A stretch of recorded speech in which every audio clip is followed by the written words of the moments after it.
इस तरह से खुले में पूजा सामग्री ना फेंके। जल है तो जीवन है, नदियां हैं तो हम हैं, चाहे वो माँ गंगा हो, चाहे वो माँ यमुना हो। नमस्कार साथियों, मैं हूं राजेश बसीन और आप देख रहे हैं संवाद नेशन।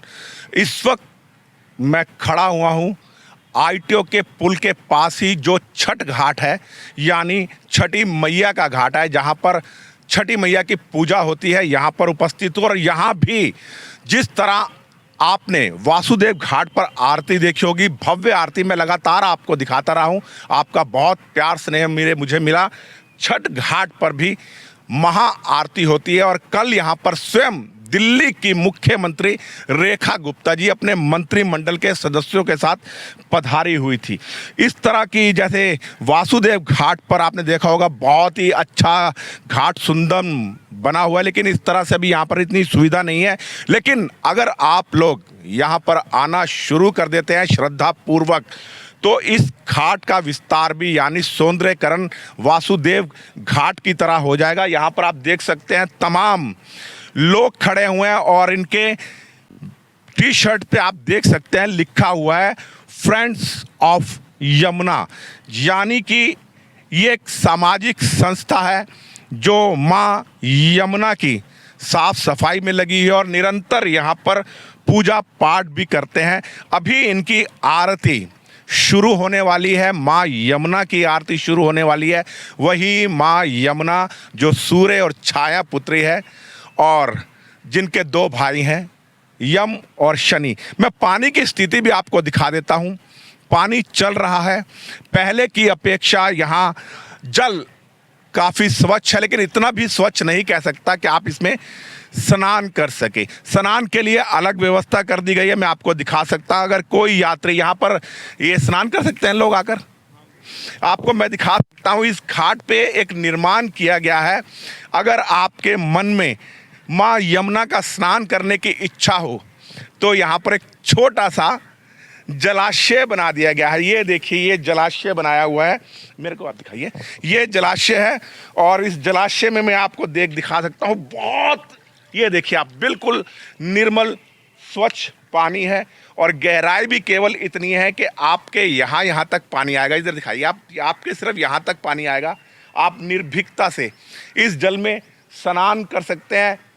बहुत बड़ा ये एक तरह का स्विमिंग पूल है और यहाँ आकर आप श्रद्धा पूर्वक पूजा कर सकते हैं। और यहाँ पर जो आरती का आयोजन कर रहे हैं, मैं उनसे भी आपकी भेंट वार्ता करवाता हूँ। पंडित जी यहाँ पर आरती के आयोजन के लिए तैयार खड़े हैं, घड़ियाल के साथ, शंख के साथ, और दीप प्रज्वलन यहाँ पर किया जा रहा है। लेकिन मैं आपको बताऊं, इस यहाँ एक खासियत है, यहाँ कोई आके नेता जोत नहीं जलाएगा। ये छोटे छोटे से जो बच्चे हैं जो यही निवास करते हैं, इन बच्चों के हाथों से ये दीप ज्योत प्रज्वलित की जाएगी। और मेरे साथ वह महानुभाव खड़े हैं जो निरंतर यहाँ पर आरती कर रहे हैं। पंडित जी, सबसे पहले मैं आपका शुभ नाम जानना चाहूँगा। मेरा नाम अशोक उपाध्याय है। अशोक उपाध्याय जी, आप कितने वर्षों से माँ यमुना की सेवा कर रहे हैं? ये 5 वर्ष हो गया। पहले हम 3 वर्ष अमावस्या और पूर्णमासी को आरती करते थे और फिर हम 3 जुलाई 22 से निरंतर शाम को यमुना जी की आरती करते हैं। जो मुख्य पर्व होते हैं 3 जुलाई 2022 से, यानी आपको 3 वर्ष हो चुके हैं। हाँ, निरंतर हम आरती कर रहे हैं माँ शाम को। और जो हमारे मुख्य हिंदू पर्व होते हैं उस पे महाआरती का आयोजन होता है, दीपोत्सव होता है और बाकी डेली निरंतर श्री यमुना जी की आरती उतारी जाती है। अच्छा पंडित जी, मैं पूछना चाहता हूँ आपसे, जैसे वासुदेव घाट पे बहुत ज़्यादा सौंदर्यीकरण कर दिया गया है, वहाँ पक्के घाट बना दिए गए हैं और भी वृक्ष वगैरह भी कर दिया गया है, वृक्षारोपण कर दिया है, तो वहाँ लोग आकर्षित हो रहे हैं। क्या कारण है? ये जो घाट है, छठ घाट है आईटीओ का, ये इस उपेक्षित हालत में क्यों अभी तक इतना? देखो, ये सरकार की मर्जी है, हम इस पे कुछ टिप्पणी नहीं करेंगे। हम तो आरती उतारने आते हैं, जो होता है यमुना महारानी की सेवा करते हैं। हम कौन अच्छा है कौन बुरा नहीं है, हमारा ये घाट हमारे लिए बहुत अच्छा है, क्योंकि हमें यहीं से ज्ञान और सेवा और प्रेम मिला यमुना जी से, इसीलिए हमारे लिए यही बहुत अच्छा है। हम दुनिया में बहुत अच्छी सुंदर होंगी व्यवस्था, हम उसमें काहे को लालच करें, जो हमें ईश्वर ने प्रदान करा हम उसी में आनंद लेते हैं। नहीं, फिर भी मैं, आप तो नहीं करेंगे, लेकिन मैं एक वक्तव्य देना चाहता हूँ एक पत्रकार होने के नाते। जिस तरह वासुदेव घाट को विकसित किया गया है, इस घाट की भी साफ सफाई होनी चाहिए। यहाँ भी बड़े पैमाने पर वृक्षारोपण होना चाहिए, यहाँ भी छायादार वृक्ष लगाएं, यहाँ पर प्याऊ की व्यवस्था करें। क्योंकि कल स्वयं दिल्ली की मुख्यमंत्री रेखा गुप्ता जी आई थी, केवल एक दिन के लिए वो यहाँ आकर दिखावा न कर, अगर वाकई ही वो यमुना मैया की सेवा करना चाहती हैं, यमुना मैया को अविरल और स्वच्छ करना चाहते हैं, तो वासुदेव घाट की तरह यहाँ भी निर्माण करवाया जाए पक्के घाटों का। पीछे मैं आपको दिखा दूँ, इधर घने वृक्ष हैं और इन घने वृक्षों की छाया में आप आराम कर सकते हैं। यहाँ पर बाकी जो इंतज़ाम है वो सब इंतजाम होने चाहिए। और अभी यहाँ पर आरती प्रारंभ हो रही है, मैं वह आरती आपको दिखाता हूँ। आप देख सकते हैं किस तरह यहाँ पंडित जी दीप प्रज्वलित कर रहे हैं और ये छोटे छोटे से मासूम बच्चे हैं।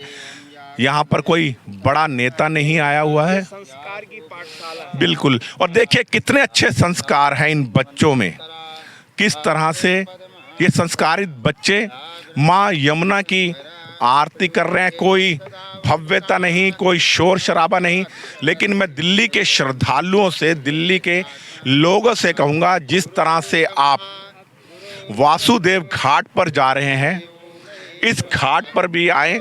और आरती प्रारंभ हो गई है, मैं आपको आरती दिखाऊंगा। यहाँ पर देखिए बहुत अच्छा वृक्षारोपण है। अगर मैं आपको स्थान की लोकेशन बता दूं, अगर आप लक्ष्मी नगर की तरफ से आ रहे हैं, यानी इस तरफ से, तो बाएं पुल क्रॉस करते ही बाएं घाट हाथ पर ये घाट स्थित है। आरती प्रारंभ हो चुकी है और मैं भी आपको आरती दिखा रहा हूँ।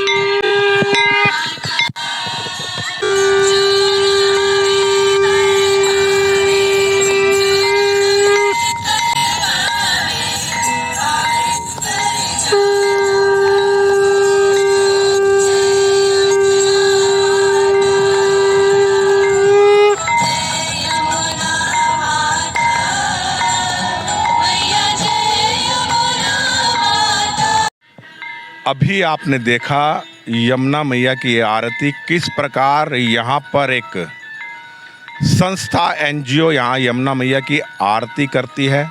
कोई सरकारी अनुदान उनको नहीं मिलता है, लगातार यमुना मैया की सफाई हो रही है। जिस तरह से दिल्ली के श्रद्धालु वासुदेव घाट पर जा रहे हैं, वह इस घाट पर भी आएँ, यानी आरटीओ स्थित छठ घाट पर भी आएँ।